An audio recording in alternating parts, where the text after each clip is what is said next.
یو بادشاه یو وزیر و مولیانو پسې به یې خبرې کول. بادشاه له دې وزیر نه مجبوره.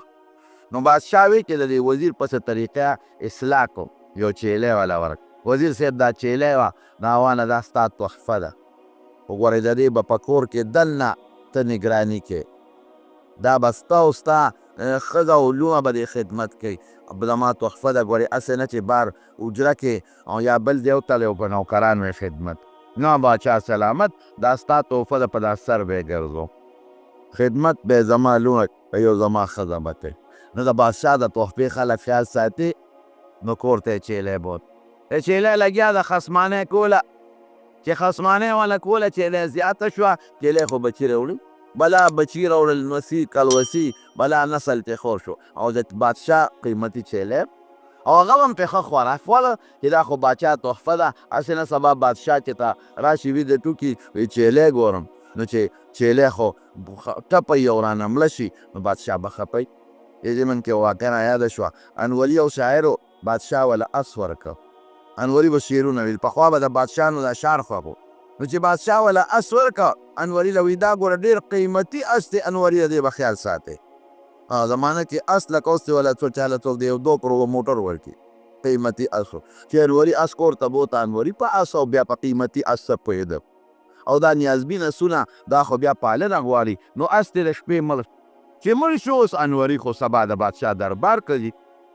بادشاه دربار ته لاړ. اوس انوري په خوله کې کریري وي چې خدای اوس بادشاه به تپوس کوي چې اس څنګه دی، زه خو پوهیم چې مړ شوی و، نو ما به سره چېرته مړ نه کړي. چې دومره قیمتي اس مې درکړه، سپېره چې دې ساتلی نه شو، نو ولې دنه مړ شو، نه به دې بوته که نه. اوس به څه کوم. عمقه چې دې دربار ته سینګ ورغی، نو بادشاه دې تپوس وکړو وی انوري هغه اس څنګه دی. نو انوري که ورته وایي چې مړ دی، نو یېرېږي چې ما اوس کوتره نه کړي. که وایي چې جمدی دی، وایي چې ښه زه ګورم راوله، نو بیا به څه کېږي، دروغو کې به راشم.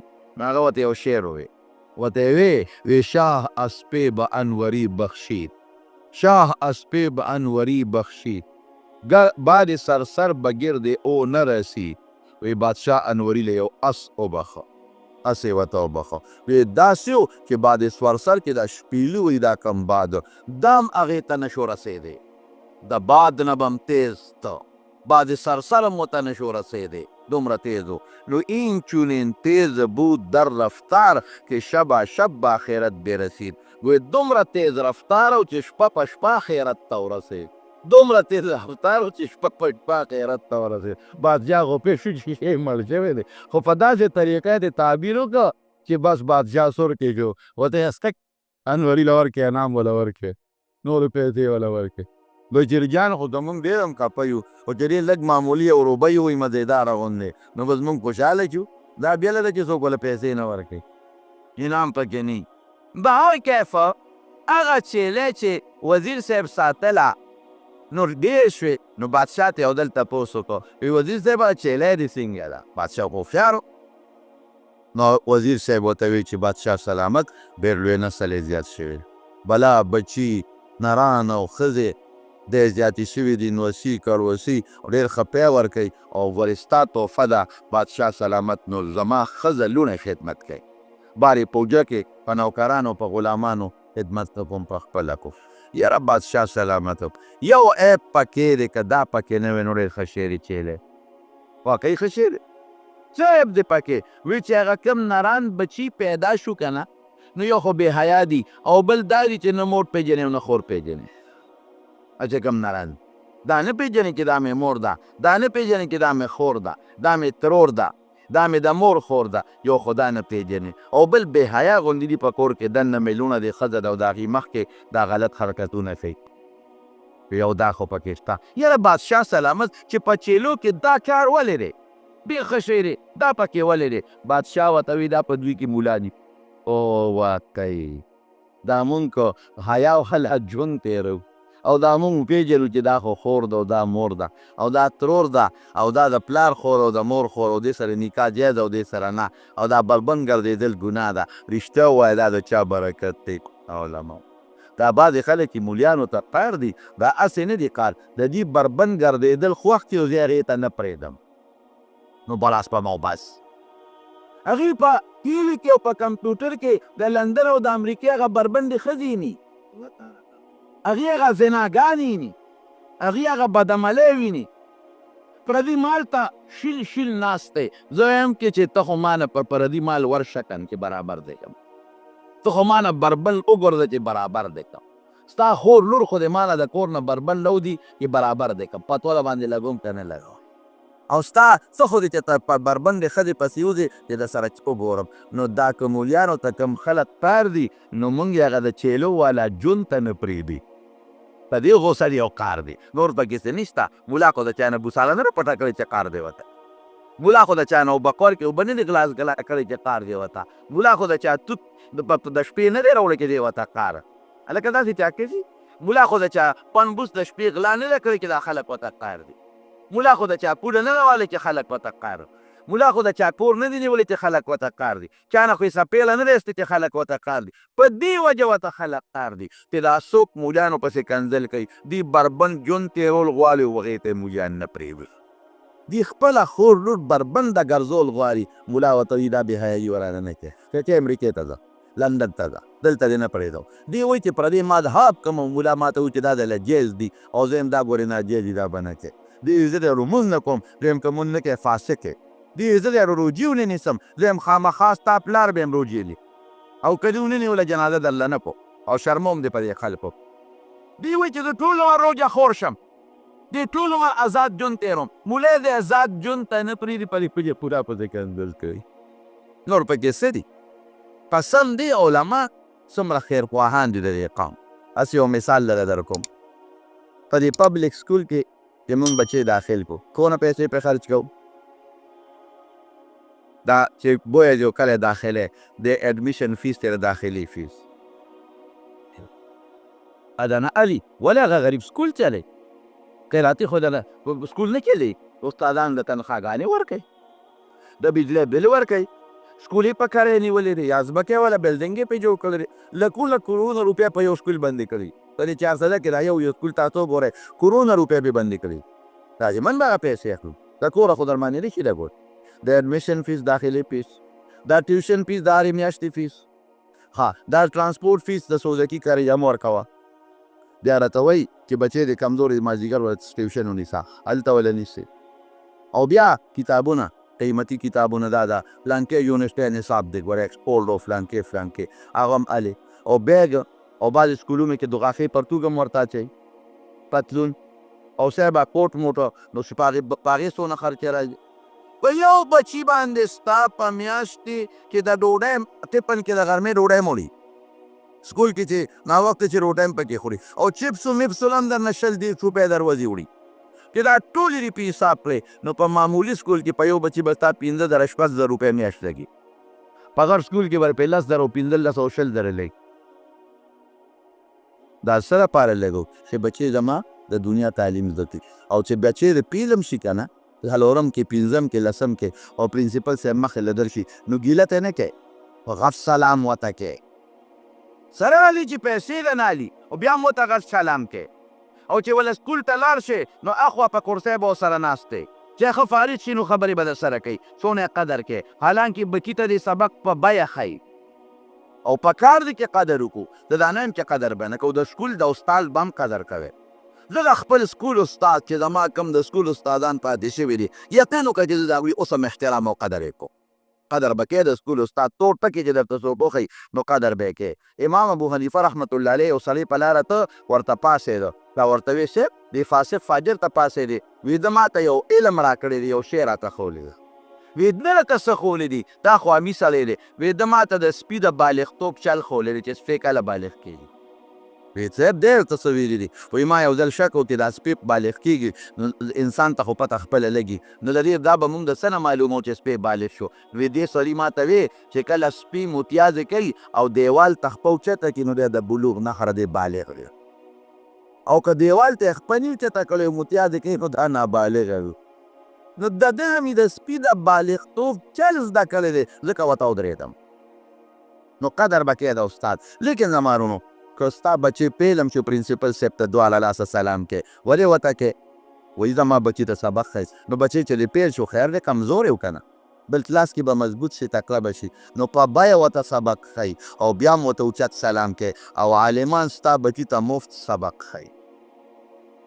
مدرسې ته چې کومې مدرسې ته بچې راولې فری تعلیم، اول درجې نه واله 8مې درجې پورې په مدرسو کې مفت تعلیم دی، فری بالکل، 1 روپۍ نه علي. یوه شوه ډوډۍ والا مفته ورکوي.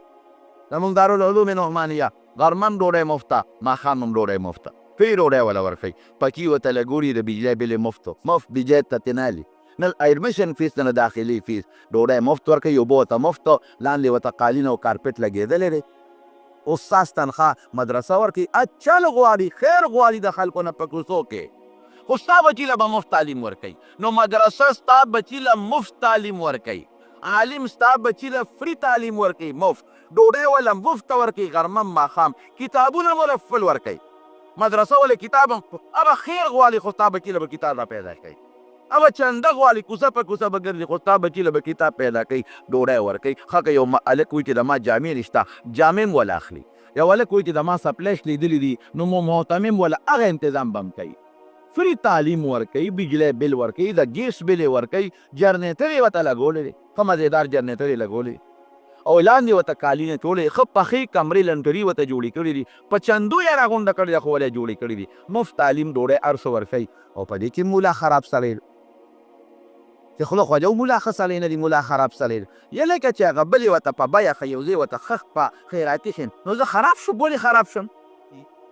او ورته دنیا ښیي، جغرافیت تاریخ ورته ښیي، ښه سړی دی، په بیه ورته ښیي. زه ورته خدای ښیم، د خدای رسول ورته ښیم، زه ورته عقیده ښیم، زه وله آخرت ښه کوم، زه وله جنت ښه کوم، دلته بهترین اخلاقو والا سړی جوړوم. او مولا خراب سړی دی. رښتیا ووایه د انصاف دی او که دا بې انصافي ده. څوک پکې لا دا وایي یاره چې دا مولیان به مې راغونډ کړې په پړي مې وتړلې او ټول مې دریاب ته وغورځولې، مې ته را دې خوا شې چې ګرم دی کم. ولې ته د مولا د غوښې دی او ته د اوسپنې څه، دا خو موږ خلک چې تاسو څه غږ نه کوي، ته را دې خوا چې په پړي وتړې فکر دې ودې بنګو، زه به دې اوس راګیر کړم او شل به د پړي نه وتړم او دریاب کې به دې وغورځم. دا تاسو را سره یې ګورئ.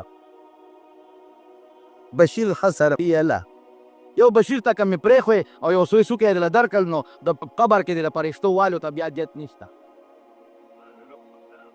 مولیانو سره هلکه چېر څه شوي دي په مولا کې، د پلار جنازه نه ده کړې، خو دله کړې ته هسې جنازه وکړې، غریب جنازه مو کې تقریر هم دله وکړي، ده ته د زنبولې چلم وښیي، دله په قبر رکوع مو وایي، نه کله نه ما د پلانکي ترور یې نه وه کړې، څه چلو شو د بل بدله وکړو، د بل بدله وکړو، رور به یې تلي، زوی به یې تلي، څه چلو شو، ته کوم شل ځای ته یو دین دی کور نه یو لال کن او ته مولا سره په بدله کړې کیسه.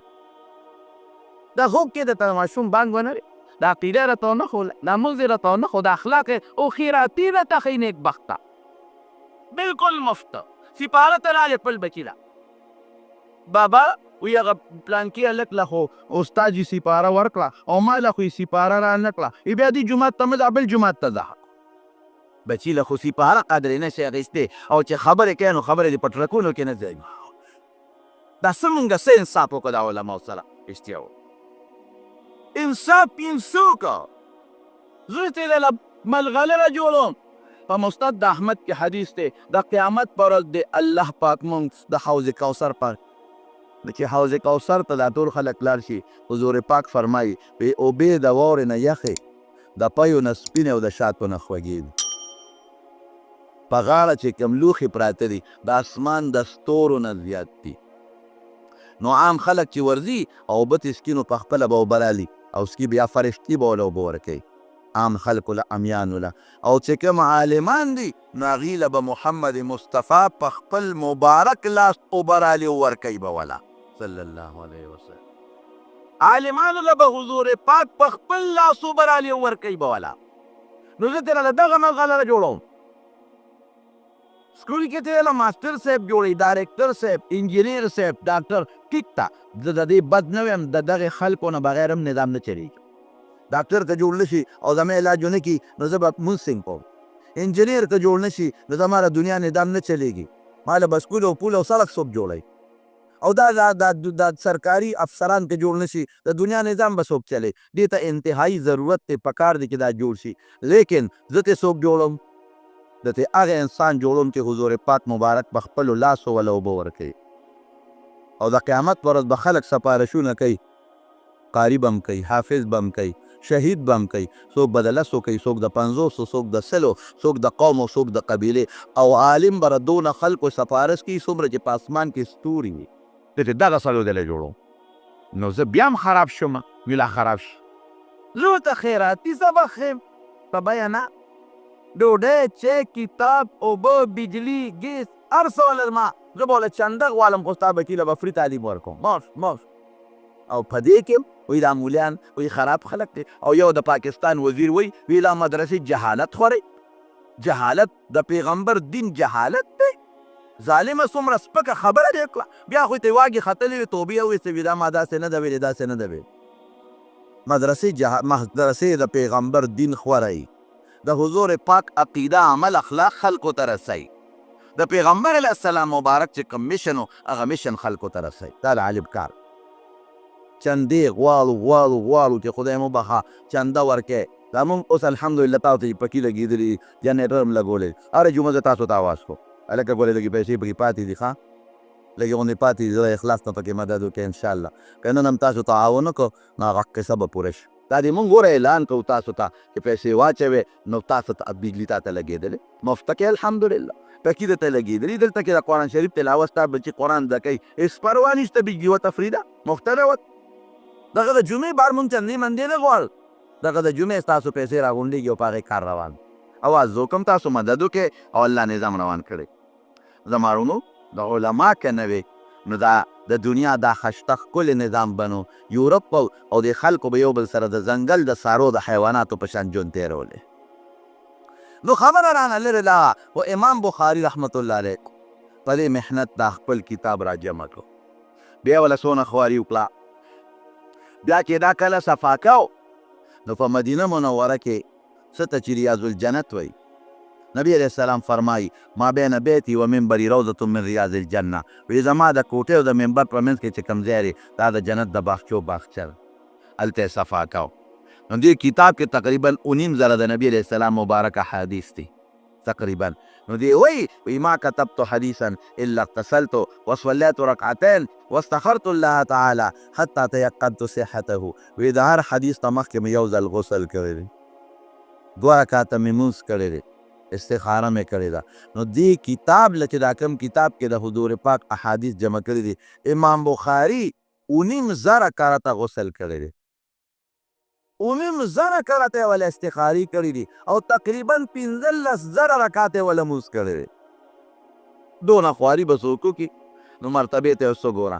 لیکن زما ازمایښونه او ابتلاعات پې تېر شوي دي ډېر زیات، مولیانو باندې ازمایښونه خامخا راځي، او دا د پیغمبر علیه السلام مبارک وینا ده اشد الناس بلاء الانبیاء ثم الامثل فالامثل. زیات ازمایښونه او تکلیفونه په دنیا کې په پیغمبرانو راځي، یا چې څوک پیغمبر ته نږدې، بیا څوک هغوی ته نږدې، بیا څوک هغوی ته نږدې. او ګوره د حضور پاک باندې څومره تکلیفونه تېر شوي دي. طایف سفر وګورئ، او دارنګې تبوک ته وګورئ، د احد غزا ته وګورئ، غاښ مبارک یې شهید شوی دی. حضرت ایوب علیه السلام باندې څومره تکلیفونه، حضرت یونس علیه السلام د کب ګیډې ته تللی دی، او دا تکلیفونه په علماو راځي. د امام بخاري باندې هم ډېر تکلیفونه تېر شوي دي، او دا تکلیفونه د سره وجې نه تېر شوي دي. په دې هم تاسو پوه کړم. بعضې خلک وایي دا مولیان په یو بل فتوې لګوي او جګړې کوي یو بل سره. ما خو جګړې نه دي کړې، دا خو غلط لګې، مونږ جګړې خو نه کړو، جګړې خو تاسو کوئ. چا مولا څوک د مرۍ نه نیولې د ګرېوان، او چا پسې ټوپک راغېستې ډزې پرې کړی، دا ډزې ټوله ورځ مولیان کوي که دا تاسو کوئ؟ د مرۍ نه نیول او دا کنځل د مور او خور دا مولیان کوي؟ دا وایي په لوډ سپیکر تاسو یو بل پسې لګیا یې. ما ویو تاسو ته د هغې یو مثال در کوم. یو باغچه ده، د یو سړي پلار کرلې ده، نیکې کرلې ده، او بیا پکې دا سړی په خپله لګیا دی په دې باغچه کې کار کوي، او باغچه کې ښکلې سینکۍ هم زرغونه شو. په هغه باغچه کې خشته مزېدار بوټي او ګلونه او میوه هم ونیوله. او اوس دا توتکۍ دا دغه راځي، تورانه کې راځي، او دا قارغان راځي، او د هغې باغچې نه هغه بوټي او هغه ګلونه او هغه میوه خرابوي او شوکه یې تی او د شپې خاپیرکان راځي او په هغه باغچه باندې حملې کوي او هغه ګلونه او هغه بوټي تالان کوي. نو دا باغوان به کور کې په کټ کې سملي خوب به کوي او که دا کارغان مارغان به ترې سړي وایه او که کم باغوان هغه بالغ ته ډډه وواله چې بس یاره پلار نیکه راله باغچه کرلې وه او ما خو لګیا حفاظت یې وکړه بوټي هم ښه کامیاب شو او میوې یې ونیولې او ګلونه هم ښایسته دي او باقي به خپل کار کوي. نو دا قمقل دی که د هوښیار دی تاسو نه تپوس کوم دی به څه کوي دی دا چل کوي چې لاړ شي هلته نو ټیم یې راغېستی ټیم دنګوي. دا ټیم ولې دنګوي؟ ما په خپل یو ځای کې دنګار و خدای دنګار د څه دی وي دا د دې باغ نه کارغان مارغان شړي ټیم ورته څوک دنګوي او څوک لګیا دي نینده ورسره ده او خط نه خط په دې مارغانو غزارونه کوي او چا پکې هغه دغاښي کمیسه ویدان کړي چې دا کارغه مارغه پیږي چې انسان دی او لاسونه یې چت کړي دي نو تختې به تی نو ته چې د باغ حفاظت کوې نو کارغان ته شړې که نه شړې نو زما دا دین هغه باغ دی چې دا ما له محمد مصطفی صلی الله علیه وسلم کرلی دی دا ما له صحابو کرلی دی او دا د دنیا په اوبو نه دی سیراب شوی دا د صحابو تابعینو او د حضور پاک په وینو سیراب شوی دی او زما مشرانو علماوی خدمت وکړو باغ کامیاب دی ګلونه یې کړي دي او میوې کړې ده نو رښتیا ووایه که کوم د خراب عقیدې خلک غلط عقیدې والا خلک راځي او زما په دې باغ باندې په دې ګلونو په دې بوټو حملې کوي نو زه به تې دا مارغان کارغان شړم او که به تې نه شړم ته ټیم دنګې زه به ټیم نه دنګوم زما هم ټیم دنګ نو زما ټیم دا لوډ سپیکر دی که زه به دا دنګوم تا به پوهوم چې ګورې دا د خراب عقیدې سړی دی او د پیغمبر مبارک په دې عقیده حمله کوي ځان ته ساته دا د خرابو عقیدې سړی دی د پیغمبر مبارک په دې حدیث او په دې حکم شرعي او په دې اخلاقو حمله کوي ګورې ځان ته ساته نو زه به ټیم نه دنګوم زه به د شریعت د باقیې دفاع نه کو زه به د پیغمبر د کرلی شوي باغ دفاع نه کو که زه کوم نوی ملا وي په لوډ سپیکر لګیا یو بل پسې خبرې کوي دغسې امام بخاري رحمت الله علیه د هغه زمانه کې دا د خراب عقیدې کارغان مارغان خوارج به یې ورته وي معتزله به یې ورته وي مجسمه یې ورته وي جهمیه یې ورته وي او روافض یې ورته وي هغوی به په دین حمله کوله دو به پرې رد کو نو د باطلو خلکو ملګري خو ډېر که نه ډېر ته اوس یو ځای کې د ملا صفت کوه نو څوک به دې ملګري نه شي او که د ملا بد دې شروع کړ ټول خلک د سره ملګري کوي نقطې به پکې راوباسي ځان ته نه ګوري چې دا څلور ګوتې ما ته راته راتو دي او په ما کې څومره عیبونه دي او په ما کې څومره نقصانات دي او مثبت سوچ هم نه کوي مثبت سوچ نه کوي چېرې واک دا ټیک ده عالمانو کې خو به نقصانات دي خامخا به لیکن دا نه ګوري چې د علماو نه د امت ته او د دین ته خیر څونه دی او برکات یې څومره دی د امام بخاري پسې به دا خلک شو نو غریب به د یو ځای نه خلکو په مخه که نو بل علاقې ته بلام نو د هغه ځای نه بیا په مخه که نو بل علاقې ته بلام نو په دې اخر وخت کې الحمدلله بيجي چې لاړه شي وایه به انا لله و انا الیه هر تکلیف چې پیښ شي نو انا لله وایه نو ثواب مو ګټه او چې بیا یې خوشحالي راشي بجلي راشي نو بیا به څه وایې الحمدلله دا هم بل ثواب وشو ګوره پوټې اخته کې دی او ثواب پې درته میلاوي پتلوم ثواب او په راتلوم ثواب نو امام بخاري رحمت الله علیه د اخیري کې د خپل علاقې ته راغی د ازبکستان یو ګورنر ورته چا ولمسو یو دینی مسله و اصل کې ورته ولمسو نا ګورنر ته ورته وی دا کتاب دې راوړه دا بخاري شریف او زما په محل کې به زما بچو ته ښی دوی زه خو درباري ملا نه دا کار نه کو وی خله ما بچي به درځي دا ورته ښایه خو د نورو طالبانو سره یو ځای مه کېنوه ځان له کېنوه امام بخاري وی دا کار هم نه کوم لا اذل العلم علم نه سپکوم که ستا بچي د نورو طالبانو سره یو ځای کینې ورته یې خیم ګرمې رالیکه وی زما د علاقې نه وځه نو دې غریب د دغه علاقې نه موت او هغې ګورنر ته خو یې خیره وکړه خدای غرق او تباه کړه ور تاسو ته هم ویم چې د علماو طالبانو او د حافظانو د خیرونه ځان ساتئ دوی سره دشمني مه کوئ د دوی ازار کووالی که نه خدای به مقدر کوي ابو جهل له 14 کاله موقع ورکړې وه د پیغمبر دشمنو 14 کاله نو د دې مظلومانو بې کسه بې څوک ازار مالی که د دوی ازار ووالی که نه قسم دې سر تندې به م نه لګي داسې حمله به در باندې یو وخت خدای پاک وکړي چې بیا به د هغې علاج در سره ني نو دغه علاقې نه یې وویسته. نو خرپنګ ورته وایي یو کلی دی، هلته یې رشته داران و، هلته دېره شو. نو چې هلته دېره شو نو چا ورته وی د دې علاقې ګورنر هم ستا خلاف میټینګ راغوښتی دی، وباسي دی په دغې حق خبرو. د اختر شپه وه، د رکوټ یې ایستل او د ماسخوتن لمونځ یې وکړ. نو الله ته یې لاس اوچت کړ. څومره لوی عالم د علم غر، څومره پرهیزګاره، لاس یې الله ته اوچت کړ او خدای ته یې ډېر زیات وجلل. او بیا څه وایي؟ اللهم قد ضاقت علی الارض بما رحبت. یا خدایه ستا ځمکه خو ډېره فراخه ده خو په ما تنګه ده. څومره فراخه غټه ځمکه دې ده، الله په ما تنګه ده، زما پکې ځای نشته. فقبضني الیک غیر مفتون. خدای ما ځان ته قبض کا خو د فتنې د مرګه مې وساته. د مرګ سوال منه دی، خو که څوک په دین یریږي نو بیا کولی شي. دا سوال یې د خدای نه وکړه او وده شو. نو په خوب کې ترې خولې و بیا دی وفات شو. د یو عالم خوب ولید، په خوب کې مې نبی کریم صلی الله علیه وسلم ولید او ګڼ شمېر ملګري دي ورسره. مې د الله رسوله څه کې څه کوې حضرت؟ وی د امام بخاري استقبال له راغلی. نو چې راویښ شوم نو شک مې پیدا شو. نو چې په اس مې خپه ور واړوله او د امام بخاري دغه کلي ته مې ځان ور ورسو نو د جلا چغې مې واورېدې. نو چې تپوس مې وکړه وی لږ ساعت مخکې امام بخاري وفات شوی دی. دا عالم دی ته وایي چې د مرګ په وخت کې، د ځنکدن په وخت کې د روح استقبال محمد مصطفی کوي صلی الله علیه وسلم. او چې قبر کې ښخ کړه نو خوشبویۍ به ترې کړي. خلکو به خاورې تختولې د خوشبویۍ دپاره، نو شاګردانو به پرې بیا خاورې اچولې، نو خلکو بیا د خوشبویۍ دپاره خاورې تختولې، نو بیا شاګردانو په قبر لرګي کېښودل او د خاورې او خدای ته یې سوال وکړو، خدای تعالی د برکات او کرامات ښیي او موږ په غم اخته یو، هر وخت قبر جوړو، نو بیا هغه خوشبویي بنده شو.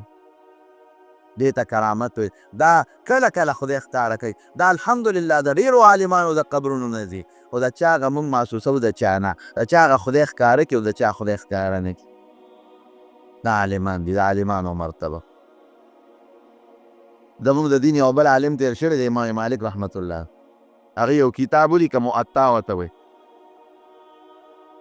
د حدیثو کتاب دی. نو چې ویې لیکه د علاقې په عالمانو یې وګرځه، ویل که دا په دې عالمانو وګرځوې چې هغې یې وګوري چې دی خوښ دی که نه. نو ټولو عالمانو خوښ کوي، ډېر ښایسته کتاب دی د حضور پاک د حدیث، هر چا خوښ. نو د موطا د نوم یو وجه دا هم ده چې ټولو ورسره اتفاق کوي.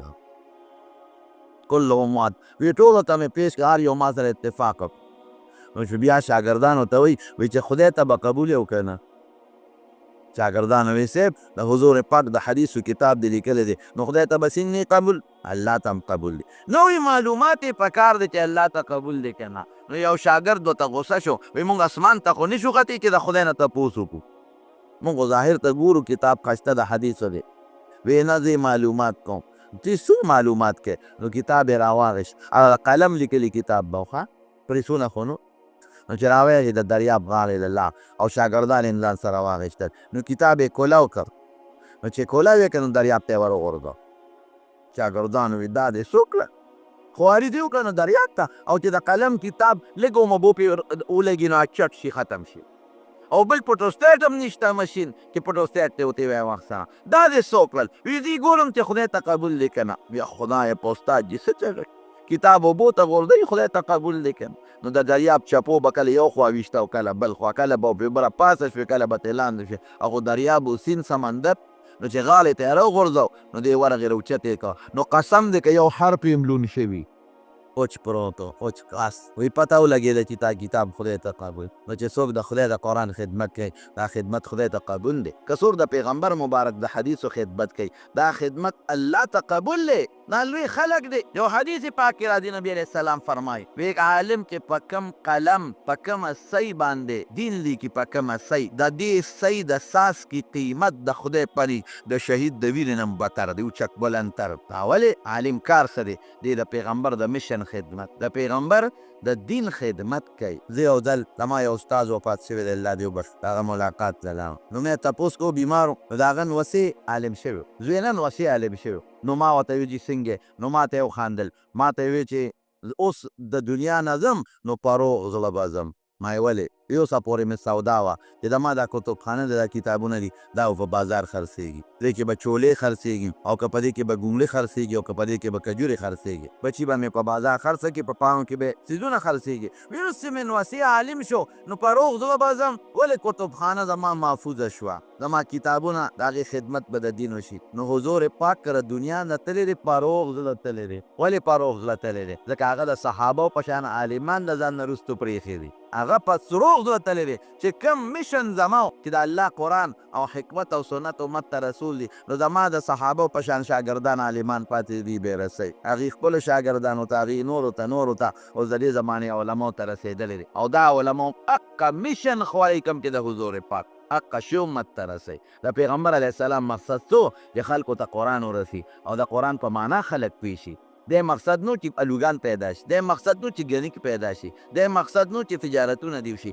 دا خو له دنیا د نظام د چلولو ذریعې دي دې دپاره پیغمبران نه دي راغلي دا به کوو لیکن د پیغمبرانو د راتلو مقصد دا نه دی انما بعثت معلما نبی علیه السلام فرمایي د دې له راغلم چې خلکو ته ښه تعلیم ورکړم بعثت لیتمم مکارم الاخلاق چې خلکو ته ښه خوی وښیم نو چې پیغمبر کوم مقصد د راغلی دی هغه مقصد نن څوک پوره کوي هغه ډیوټي چا په سره غچې ده عالمان ښکلې عقیده اعمال اخلاق د عالمان خلکو ته رس زما د دې خبرو مقصد څه دی زما د دې خبرې مقصد دا دی دا نه چې زما عزت دا مقصد مې نه دی زما عزت کې مې غرض نه دی زه چې سوزکي ته وخېږم او زه ته د سیب پکې نی نو که سر کې د جغم یې نو ماته به سیب پرېږدې خامخا به راته پرېږدم ځان غرض مې ځان کې نه دی او که په لاره روان یم او چې ته په ځمکه پرېوتم نو که خانه مې نو ماله به لاس راکوي ما به اوچتی او که دې خوښ یو که بد دي په دا مسله به راته مخکې ودرېږ ځان نه یاد زما د دې خبرو مقصد دا دی یو که د علماو دشمني مه کوئ علماو سره جوړ پیدا لمنې ونیسئ او عالمان د خپل سر تاجونه وګڼئ تاجون او که ته دا غلطي ورته کېږي دا کېږي دا نو دا دنیا د په دې دنیا کې تا نه هم غلطی کېږي او د هغه نه به هم کېږي تا نه به سل کېږي او د هغه نه به لږ تا نه به زر غلطی کېږي د هغه نه به سل غلطی کېږي دنیا ده مثبت سوچ وکړه چې دا زما ته زما بچو ته دین ښایي او ما د پیغمبر سره او د الله سره زما جوړ پیدا نمبر یک دویم مې د خبرې څه مقصد دی دویم مې دا مقصد دی چې خپل یو بچي عالمان د زړه نه قصد وکړې د چا بچي که واله دي نیت وکړې د یو بچي چې یو بچی خدای پاک زموږ عالم دا نیت وکړې نیت د تاسو ته یو مثال درکوم په دې دغه کې انګلینډ کې یو قادیاني تېر شوی دی د میرزا مسرور نه مخکې تېر شوی دی یو قادیاني هغه په افریقا کې د ښځو یو جلسه وکړه د افریقا څخه زیات دي نو چې د ښځو جلسه یې وکړله نو هغه شی به اعلان وکړو وی ما کولو ښځو ته اعلان وکړو وی ما له یو بچی راکې نو په او لس زره ښځې راغونډې کړې وې نو لس زره ښځې به ما له یو بچی راکوي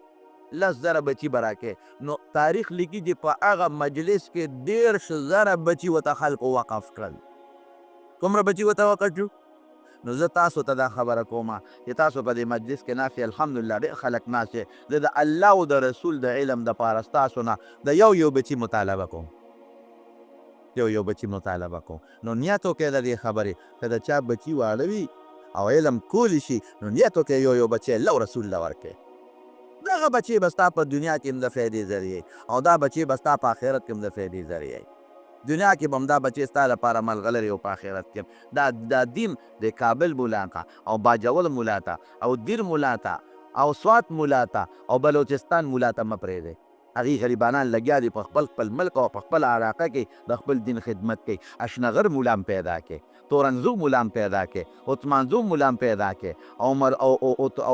او چارسدي مولا هم پیدا کړي او ناګومان مولا هم پیدا کړي په خپل قوم کې یو عالم پیدا کړي او دا سوچ مه کوئ چې لومړی به څوک ورکوي د رزق ذمهداري چا اخیستې ده په سر الله اخیستې ده کوو به انشاءالله داسې کوو انشاءالله دا مې ته د مطلقې د غټو علماو بیان وکړو او آینده جمعې لکه خدای پاک توفیق راکړو نو بیا به راته انشاءالله زمونږ د دیوبند د اکابرو د علماو چې څه شوي دي او د هغوی نه الله امت ته کوم خیر رسولی دی د هغې بیان در کوم انشاءالله الله تعالی دې زمونږ خیر و برکت نصیب کړي دا یو ملګری دی دعا غواړي پریشانی د